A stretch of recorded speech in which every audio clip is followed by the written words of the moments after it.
And here is question number 39. Given that cos y is equal to -1/2 and tangent of y is greater than 0, then we ask to find the value of y. I'm going to show you two different ways to do that. Number one, you should determine the position. Where is cosine negative on a unit cycle? Cosine is negative where x-axis is negative. This is where x-axis is negative, so it is either here or here. And we have two angles in this quadrant. We have 120 and we have 240. Cosine of each of these two angles will give you -1/2. But we have to choose one. But they say that tangent is positive in that quadrant.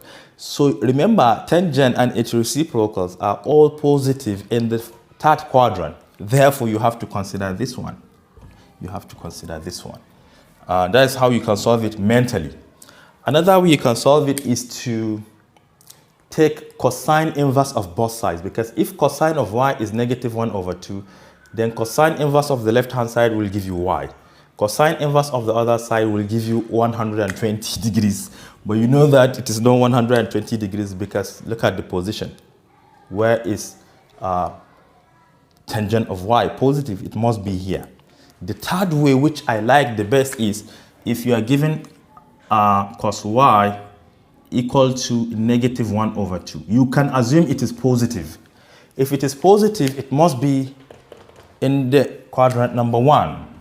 So you ask yourself, in quadrant number 1, cosine of which angle is 1/2? Definitely 60 degrees. But what is the position? The position is where tangent is positive. Because this leg is negative, this leg is negative, the ratio of two negatives will give you what? Positive. Therefore, it must be here. So if you observe, this is a straight line, and a straight line is 180. Just add 180 onto 60, it will take you to this, which is going to give you 240. Yes, as simple as that.